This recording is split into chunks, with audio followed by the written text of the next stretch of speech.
Bien, muchas gracias, Brian, y a la sociedad por la invitación. Es un placer estar aquí con ustedes. Como Brian mencionó, pues les voy a estar hablando de mi trabajo postdoctoral, que he estado trabajando aquí en la Universidad de Colorado en Boulder, y también les voy a hablar un poquito sobre el trabajo que hice durante mi doctorado. Ya Brian cubrió la mayoría de esto, pero soy petróloga ígnea y geoquímica.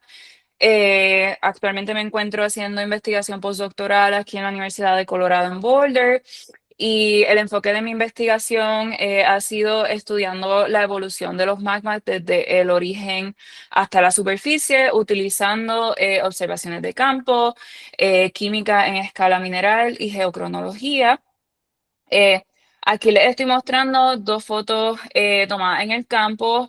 Esta foto que ven aquí a la derecha es una foto que tomaron hace como 10 años. Fue cuando hice mi tópico en la Universidad de Puerto Rico en Mayagüez, y estaba trabajando en las rocas del Plutón Nutuado. Y ahora, actualmente, en mi investigación postdoctoral, me encuentro trabajando en esas mismas rocas, que fueron las rocas que me hicieron muy curiosa sobre Puerto Rico y cómo se formó Puerto Rico. Así que para comenzar, voy a hablar un poco sobre los sistemas magmáticos y cómo dan forma a nuestro planeta. Y les voy a proveer varios ejemplos de cómo los sistemas magmáticos son muy importantes para nuestro planeta. Vamos a comenzar con el Monte San Helens, que hizo erupción en 1980. Este es un ejemplo clásico de volcanismo explosivo en un arco continental. Aquí el magma interactúa con la corteza y produce erupciones silícicas ricas en gases. Esta erupción ha cambiado drásticamente el paisaje en esta área y también los ecosistemas circundantes.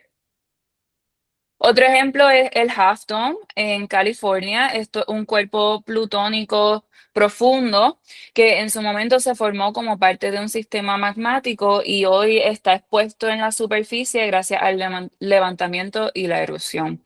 Esto nos ha permitido estudiar lo que ocurre debajo de los volcanes para formar estos cuerpos plutónicos. Otro ejemplo mucho más reciente, la erupción de Grindavik en Islandia. Esta es la expresión del magma haciendo erupción en la superficie a lo largo de una zona de rift. Aquí se forma nueva corteza a través de erupciones repetidas.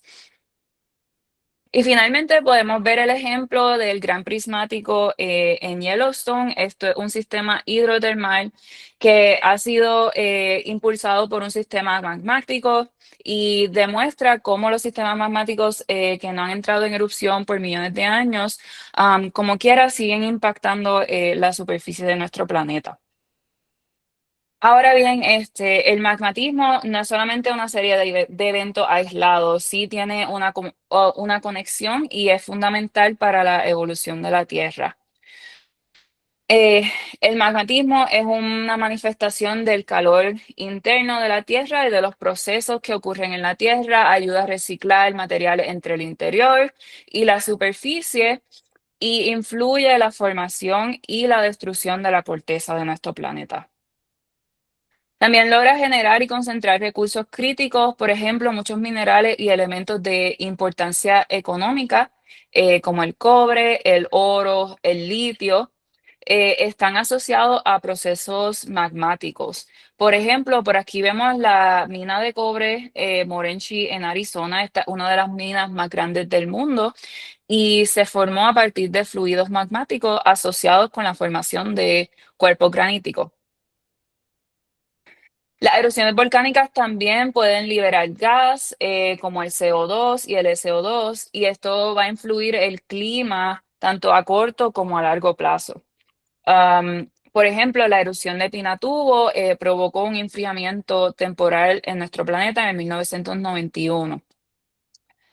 Y finalmente, los sistemas hidrotermales que son relacionados al magmatismo pueden crear ambientes en donde la vida puede prosperar. Algunas de las primeras formas de vida en nuestra Tierra pudieron haberse originado cerca de estos sistemas volcánicos donde tenemos las condiciones correctas para la vida poder desarrollarse.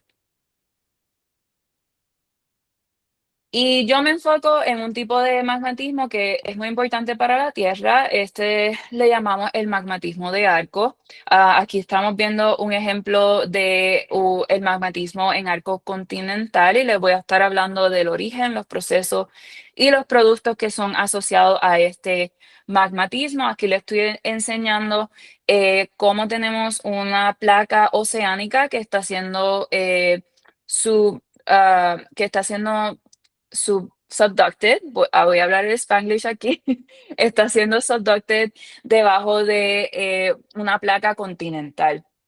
Y a medida que esta placa es subducted debajo de una litosfera continental, vamos a tener la deshidratación de esta placa oceánica y vamos a liberar fluidos hacia el manto.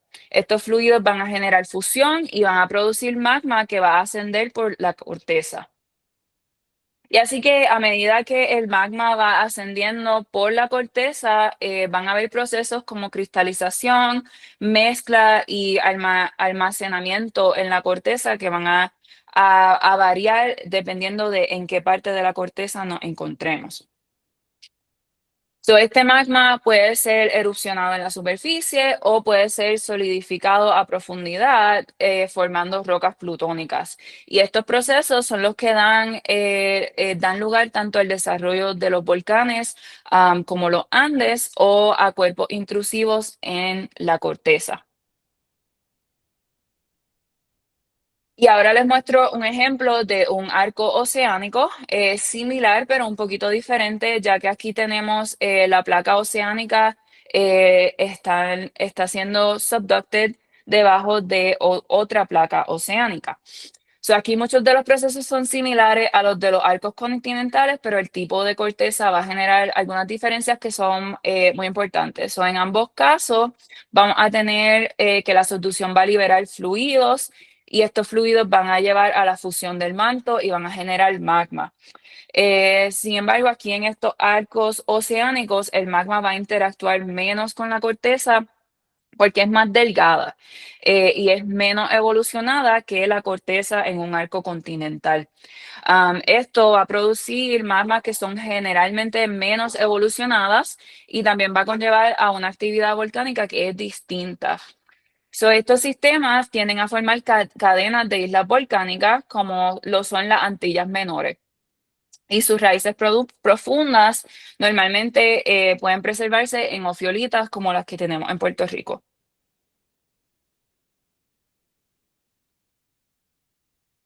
Y una diferencia clave entre los arcos continentales y los arcos oceánicos es la geoquímica.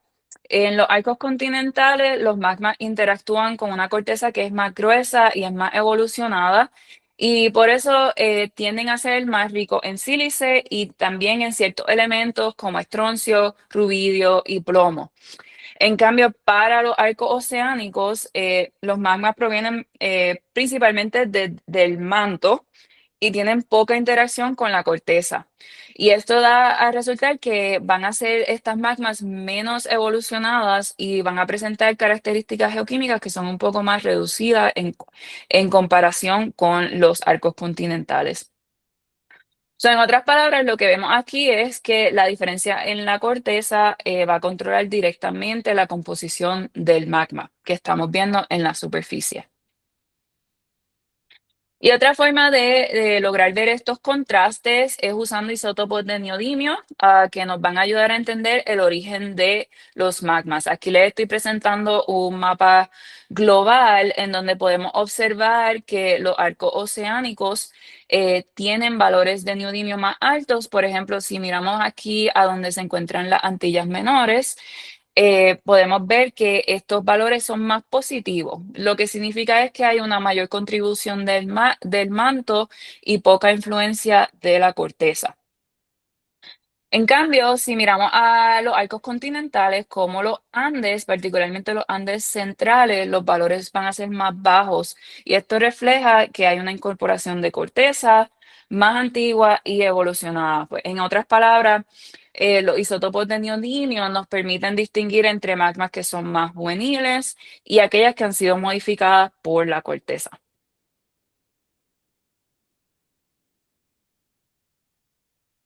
Y para lograr entender estos contrastes mejor, yo me enfoco en mi investigación en una pregunta fundamental en la geología: cómo se forman y evolucionan los magmas en sistemas de arco, en sistemas de arco continental y en sistemas de arco eh, oceánicos. Y en particular, estas son las preguntas principales que hasta ahora han guiado mi investigación. Para el magmatismo de arco continental, yo me he enfocado en entender cómo se construyen y evolucionan los sistemas magmáticos transcrustales, y podemos utilizar los anfíboles para entender el almacenamiento y la evolución del magma. En términos del magmatismo del arco oceánico, yo me he enfocado en entender qué procesos controlan la construcción y la evolución de los plutones en arcos oceánicos. Y entonces, ¿cuáles son las técnicas y localizaciones, áreas de campo que yo estudio para contestar estas preguntas? Mi investigación se ha enfocado en los Andes centrales como ejemplo de arco continental y en Puerto Rico como ejemplo de arco oceánico. Y en términos de las técnicas que utilizo, me enfoco en combinar trabajo de campo para entender el contexto geológico con estudios mineralógicos y petrológicos a escala de mineral. También utilizo la geoquímica para entender la composición y el origen de los magmas. Y finalmente aplico geocronología para establecer el tiempo y la duración de estos procesos y eventos. Sea, ahora voy a estar hablando un poquito de los tipos de rocas que han formado la base de mi investigación. Estos incluyen los cumulatos y los enclaves, y no estoy segura si esas palabras traducen literalmente.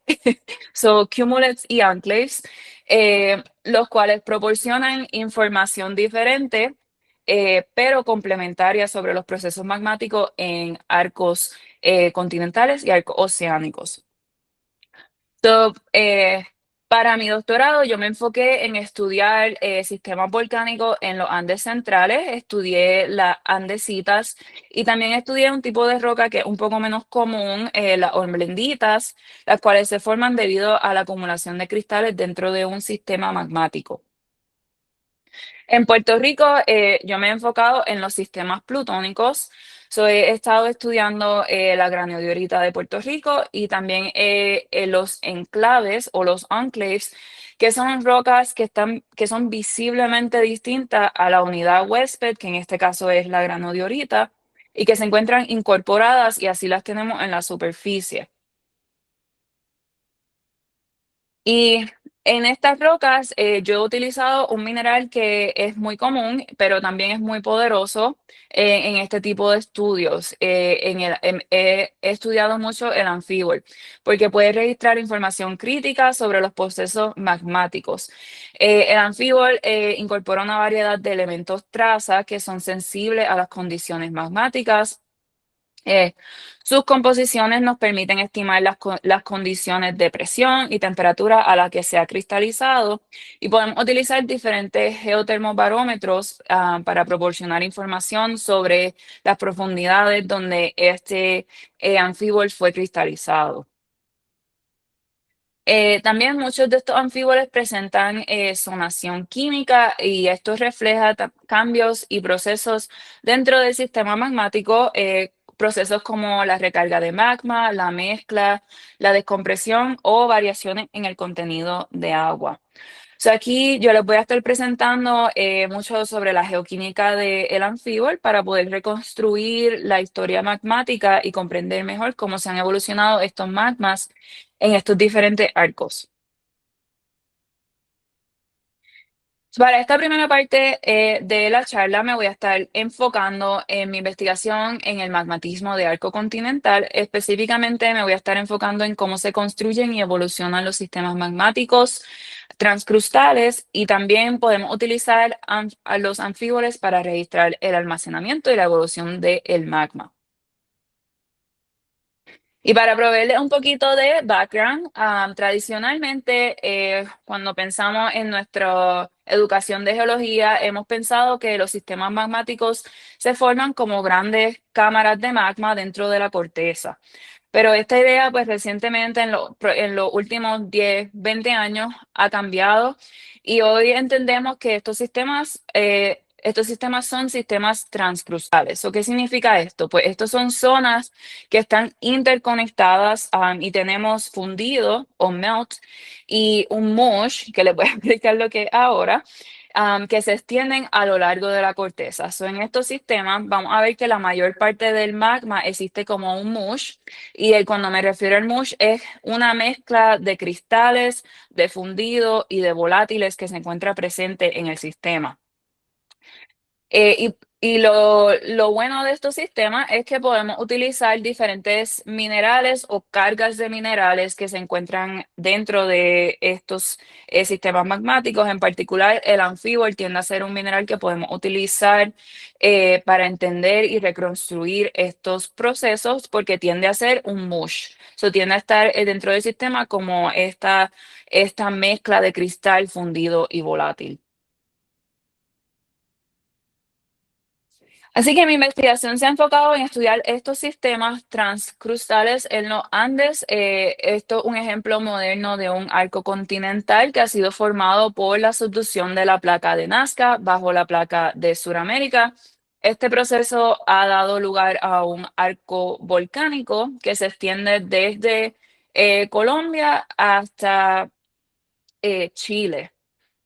Y en particular me enfoco en los Andes centrales, donde el arco se localiza entre Chile, Bolivia y Perú. Y dentro de esta región estudio los centros volcánicos monogenéticos en el altiplano boliviano. Uno de estos centros monogenéticos que me he enfocado es Quillacas. Este centro solo ha tenido una erupción, por lo cual esto lo cualifica como un centro monogenético. Y lo interesante de este centro es que no solo produjo lavas andesíticas, sino también un tipo de roca que es poco común en nuestro planeta, que se llama hornblendita. Esta roca es casi completamente compuesta de anfíbol, como les voy a mostrar en la próxima slide.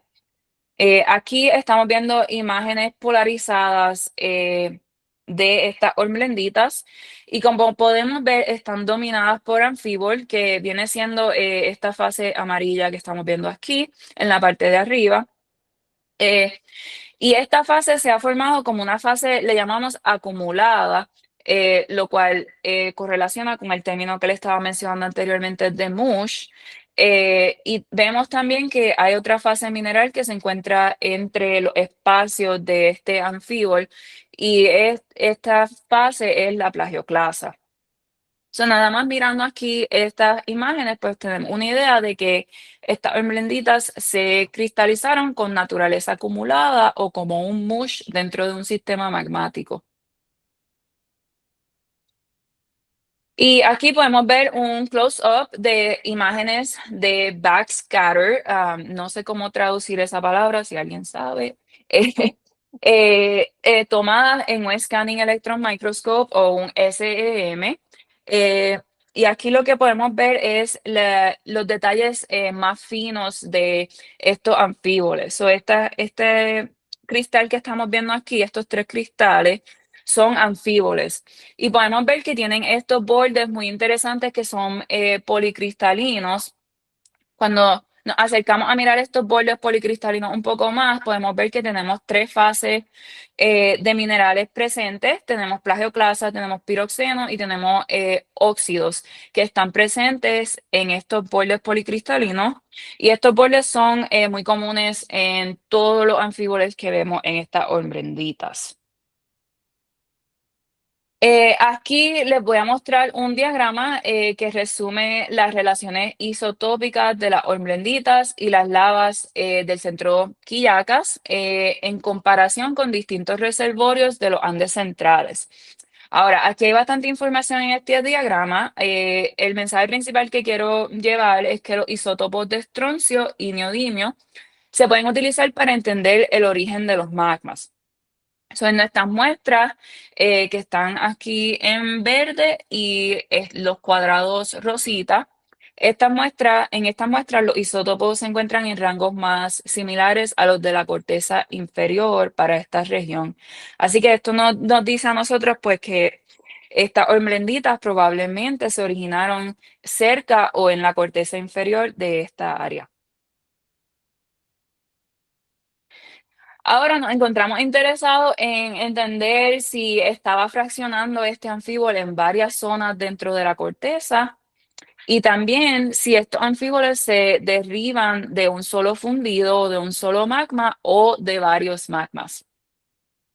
So, para entender estas preguntas, miramos las muestras de las lavas bajo el microscopio. So, aquí tenemos otras imágenes petrográficas en luz polarizada. Y aquí tenemos las hornblenditas en el A y B. Y en el del C al F, pues estamos viendo cómo se ven las andesitas bajo el microscopio. Lo que podemos ver aquí es que tenemos anfíboles, pero son mucho más pequeños que los anfíboles que se encuentran en las hornblenditas. Y también observamos que las facetas de los cristales de las hornblenditas son mucho más formadas y en las andesitas, pues estas son un poco más irregulares. Luego miramos la geoquímica de los anfíboles y aquí otra vez no se preocupen por todos los detalles de la gráfica.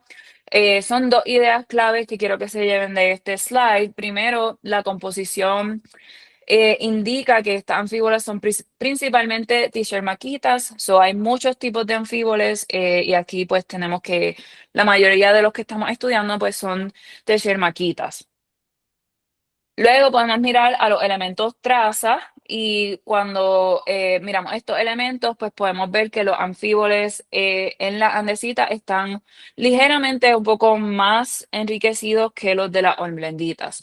So aquí estamos sugiriendo que estas magmas de la andesita son un poco más evolucionadas que las magmas que formaron las hornblenditas. También podemos comparar las texturas de los anfíboles entre las hornblenditas y las andesitas. Vemos que la hornblendita tiene un borde que es de grano grueso, mientras que la andesita tiene un borde de grano fino. Y cuando medimos el grosor de los bordes de la hornblendita y de la andesita, podemos ver que para la hornblendita tenemos un promedio de 27 microns y para la andesita un promedio de 7 a 9 microns. So, la andesita tiene bordes de grosor mucho más fino que la hornblendita. So, esta diferencia nos sugiere a nosotros que pues, hay condiciones distintas de crecimiento y evolución del magma que tomaron eh, lugar aquí. Ahora también podemos usar la composición de el anfíbol para estimar las condiciones de presión y temperatura y lo importante es que estos valores corresponden a profundidades de aproximadamente 16 a 24 kilómetros. Y esto es para la cristalización del anfíbol. Y cuando comparamos esto con datos geofísicos, vemos que esto coincide con una zona de baja velocidad sísmica en esa misma profundidad bajo el centro monogenético de Quillacas. So, esto sugiere que el magma estuvo almacenado en esta región antes de ascender y ser erosionado en la superficie.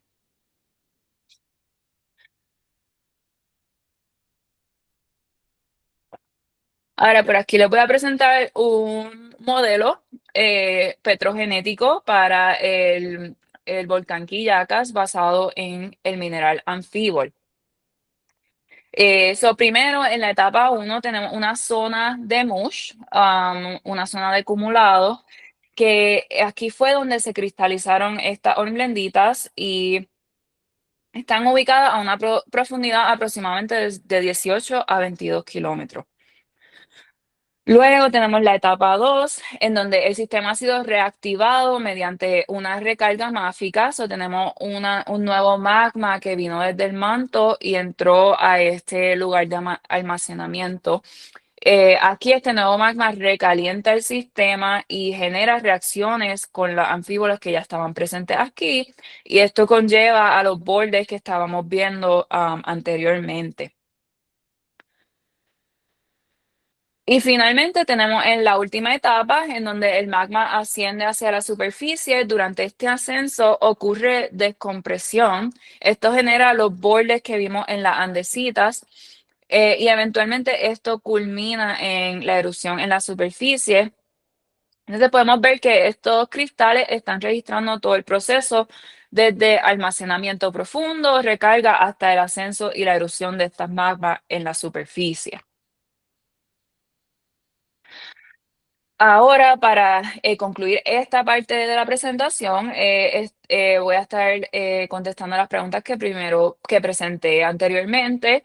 Para la primera pregunta, estos sistemas no son cámaras que se encuentran isolated dentro de la corteza, sino son sistemas dinámicos que se construyen a través de acumulación de cristales en la profundidad, e interacción de estas zonas de mush y recargas sucesivas durante el ascenso del magma hacia la superficie.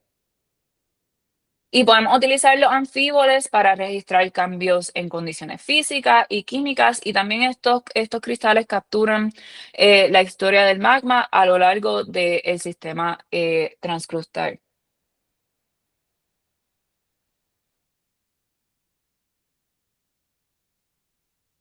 Ahora, vamos a cambiar un poco de enfoque para hablar del magmatismo de arcos oceánicos, y en particular eh, vamos a estar enfocándonos en los procesos magmáticos que controlan la construcción y la evolución de los plutones en arcos oceánicos. Y primero, ¿por qué nos interesa estudiar el plutonismo en arcos oceánicos? Bueno, los arcos oceánicos son importantes porque son sitios clave de formación de nueva corteza en nuestro planeta. También, a diferencia de las rocas volcánicas que solo registran lo que se ha erupcionado en la superficie, las rocas plutónicas nos dan una visión a largo plazo sobre cómo evoluciona el sistema magmático en su profundidad. Esto nos permite conectar lo que vemos en la superficie con los procesos que están ocurriendo en el interior de la corteza. Y finalmente, aunque entendemos mucho sobre los arcos continentales, los arcos oceánicos han sido mucho menos estudiados, especialmente al nivel plutónico, y esto se debe a muchas razones, pero particularmente porque no hay muchas rocas plutónicas expuestas de arcos oceánicos en la superficie.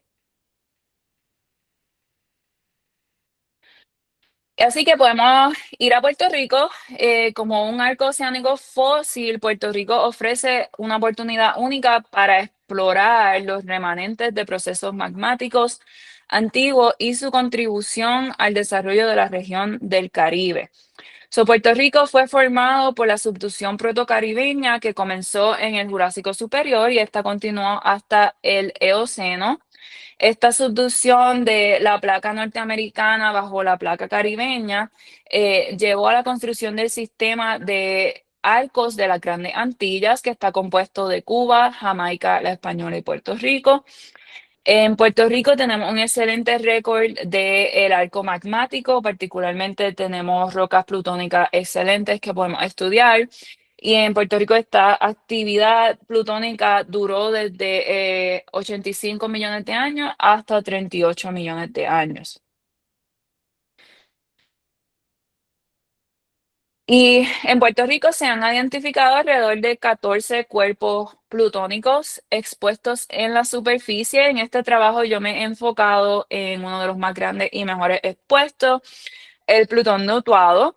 El Plutón nutuado tiene una extensión aproximada de 200 kilómetros cuadrados, y está compuesto por dos unidades principales, la granodiorita eh, la monzonita de cuarzo y la diorita de cuarzo.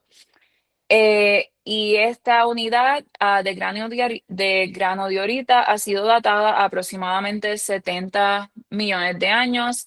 Y este Plutón nutuado es muy interesante y lo que es central a este estudio que yo he llevado a cabo es la abundancia y diversidad de estos enclaves o enclaves magmáticos que se encuentran bien comúnmente en todo el Plutón. Eh, y estos pues registran distintas etapas en la construcción y en la evolución de este sistema del Plutón nutuado.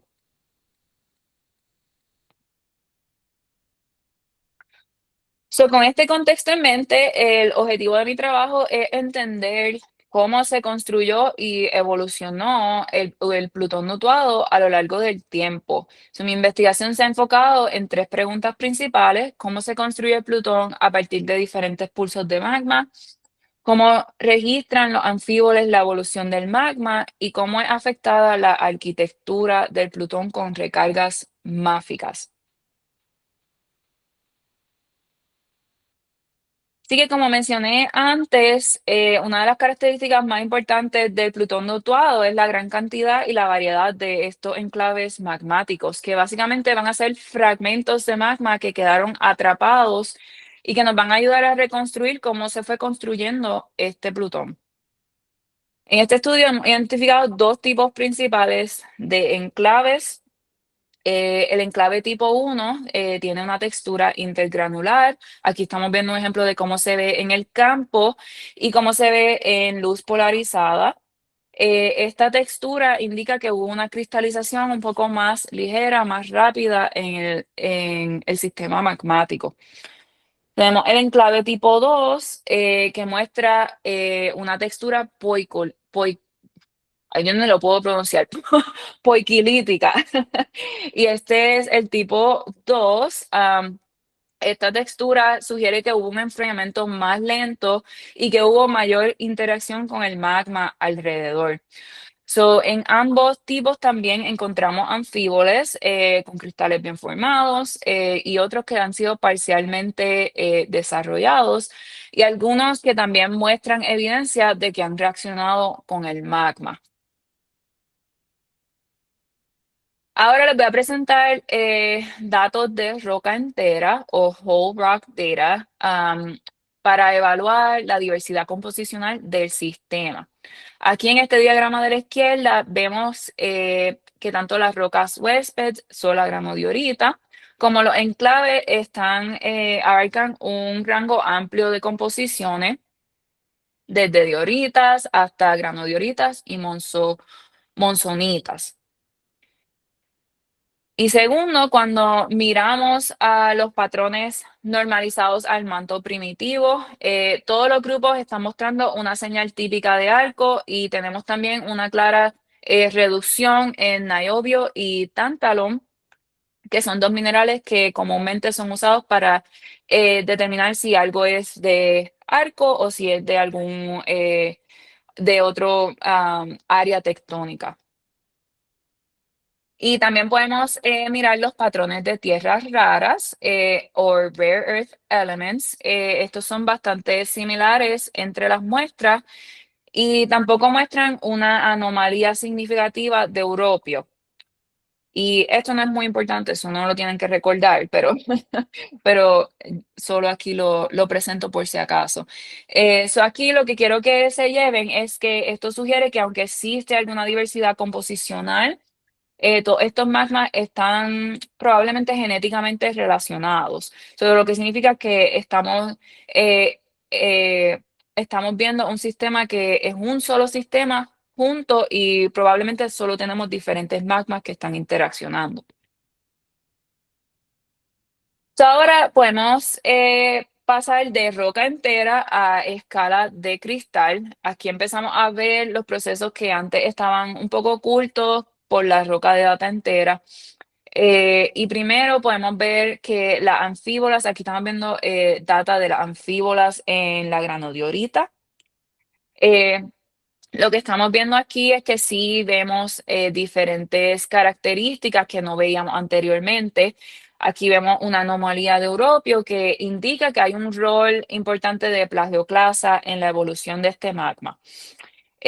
Segundo, vemos que los enclaves, que los estoy presentando aquí ahora en amarillo y en rosa, se ven bastante similares a la granodiorita. Pero tenemos algunas diferencias en los elementos traza, lo cual sugiere que puede ser que se formaran bajo condiciones distintas. Lo que quiero decir con eso es que a lo mejor magmas de composiciones un poco diferentes. La idea clave es que, aunque todos comparten características de arco similar, tenemos pequeñas variaciones que nos van a permitir distinguir las diferentes etapas de cristalización dentro de un mismo sistema.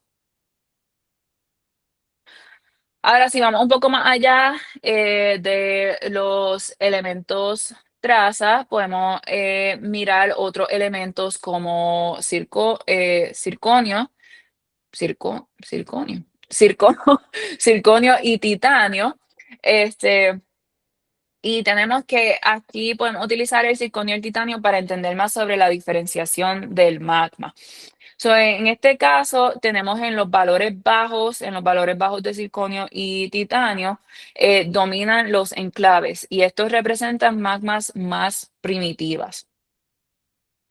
Cuando miramos, tenemos una zona de transición donde se encuentra la superposición de los enclaves y la granodiorita, y esto pues, nos puede indicar que hubo mezcla e interacción entre la magma que formó los enclaves y la magma que formó la granodiorita. Y tenemos valores altos donde domina más bien la granodiorita, y esto refleja magmas un poco más evolucionadas. Aquí esto sugiere que hay una evolución progresiva del sistema donde tenemos recargas primitivas que están formando estos enclaves, y tenemos magmas más diferenciadas que están formando la granodiorita. Otra característica interesante de estas anfíbolas es que presentan lo que le llamamos patchy zoning. Esto yo creo que no tenía muy buena traducción, lo voy a referir como patchy zoning. Este tipo de zonación se observa tanto en los enclaves tipo 1 y tipo 2, también como en la granodiorita, aunque es mucho más común en los enclaves. Y les explico, el patchy zoning es caracterizado por variaciones dentro de un mismo cristal, donde tenemos diferentes zonas que reflejan distintos eventos de crecimiento o reequilibrio. Por aquí podemos ver que la zona 1 es la que aparece más brillante en estas imágenes. Estos son imágenes de backscatter. Y tenemos bordes difusos que están asociados con esta zona, y esto representa crecimiento a altas temperaturas bajo condiciones relativamente estables. Tenemos la zona 2 que está con tonos intermedios y también tiene bordes difusos. Esta refleja un reequilibrio químico durante inyecciones posteriores, inyecciones, magma nueva que está haciendo, que está entrando al sistema. Y finalmente tenemos la zona 3, que es más oscura, tiene bordes más definidos y que se forma probablemente en etapas más tarde. Y es asociada a enfriamiento, resorción y nuevo crecimiento en el sistema magmático. Entonces, para poder cuantificar mejor los cambios químicos dentro de las anfíbolas, realizamos transectos a través de los cristales, y aquí estos perfiles van a mostrar una tendencia que es consistente con la diferenciación del magma. Por ejemplo, aquí comenzamos a observar que eh, el sílica o el sílice aumenta mientras que el hierro disminuye a través de las distintas zonas. En la zona 1 vemos valores más bajos de sílice y más altos de hierro, que son característicos de estas etapas de formación más tempranas. La zona 2 presenta valores intermedios Y finalmente la zona 3 muestra valores más altos de sílica y los más bajos de hierro. Esto indica que se formó en condiciones más evolucionadas. Cada zona en estos anfíboles registra una etapa distinta en la evolución del magma. Entonces aquí podemos ver las condiciones de presión y temperatura para todo el sistema que fueron calculadas usando un termobarómetro que es calibrado con anfíbol. Lo importante de este diagrama es que hay una superposición entre la granodiorita y los diferentes tipos de enclaves. La granodiorita se encuentra aquí en violeta y los otros tres colores son los enclaves. Con esta data podemos estimar que la granodiorita se formó de 11 a 2 kilómetros y los enclaves de 2 a 16 kilómetros. Ahora, cuando miramos dentro de los cristales y separamos esta data por zonas, podemos resolver la estructura en un poco más detalle. Las distintas zonas en estos diferentes, en los enclaves y en la granodiorita van a registrar diferentes profundidades, desde condiciones más profundas hasta niveles más cerca de las superficies. La zona 1 tiene unas profundidades de 4 a 16 kilómetros, la zona 2, 4.5 a 8 kilómetros y la zona 3 de 2 a 5 kilómetros. Esto nos indica que el sistema magmático no está concentrado solo en un solo nivel, sino que está distribuido a través de la corteza.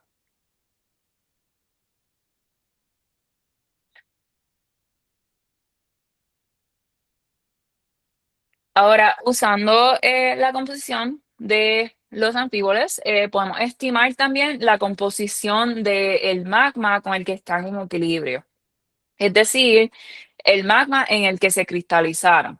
Eso aquí, la idea principal, hay mucha data en los diagramas, pero la idea principal es que estamos viendo unas tendencias continuas hacia composiciones más evolucionadas en los enclaves y en la granodiorita, lo que indica que hubo una diferenciación que fue progresiva de estos magmas que formaron el Plutón lutuado.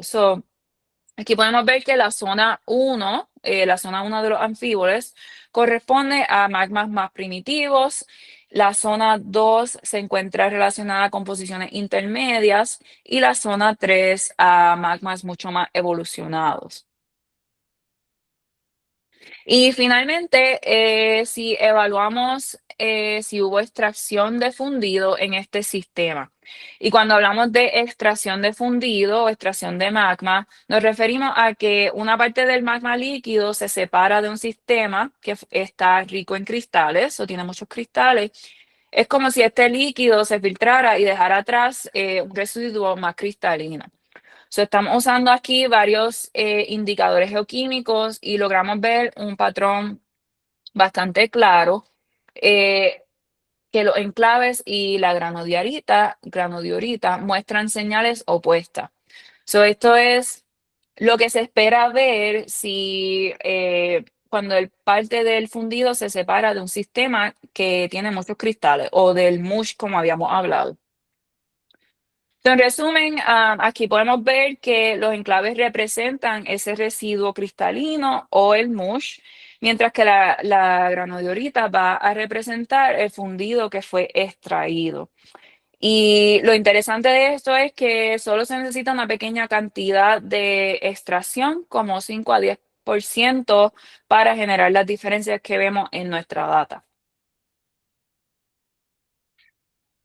Ahora les voy a presentar un modelo para mostrarles cómo evolucionó el sistema magmático del Plutón de Utuado y vamos a ir paso a paso. Primero vamos a comenzar con un mush o un residuo cristalino en la corteza media a inferior. Aquí es donde se formaron las anfíbolas de la zona 1.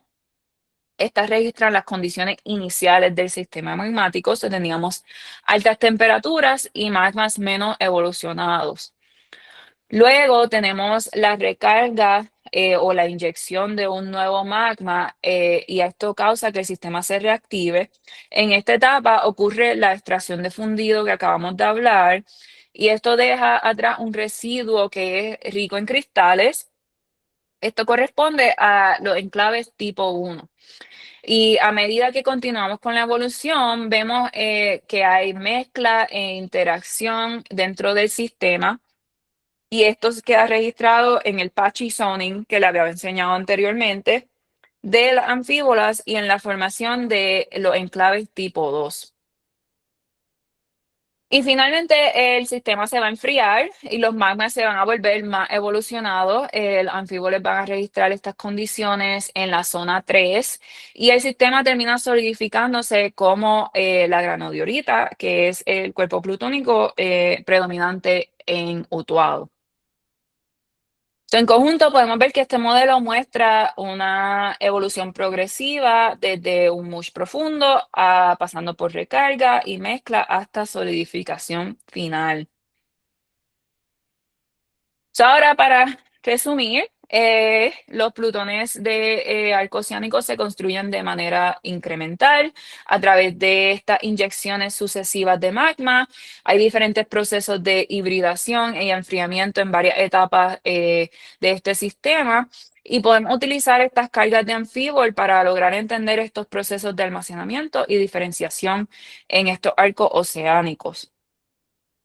Así que para concluir, podemos utilizar la anfíbola para ver ambos lados del sistema de arco. En arcos continentales, las anfíbolas van a registrar estos procesos más transitorios justo antes de la erupción y nos van a ayudar a entender el almacenamiento y la diferenciación dentro de estos sistemas volcánicos. En cambio, en arcos oceánicos como plutones, tenemos un registro de una historia más larga desde la construcción hasta la evolución del sistema. Si combinamos ambos, podemos reconstruir el ciclo magmático completo de un arco. Así que eso sería todo. Mi agradecimiento a mis colaboradores. Este trabajo no hubiese sido posible sin todas las personas que están aquí en este slide. Muchas gracias a todos por su atención y gracias a la sociedad por la invitación. Puedo tomar preguntas. Gracias a todos por participar y poder ver esta edición de Geosessions de la Sociedad Geológica de Puerto Rico.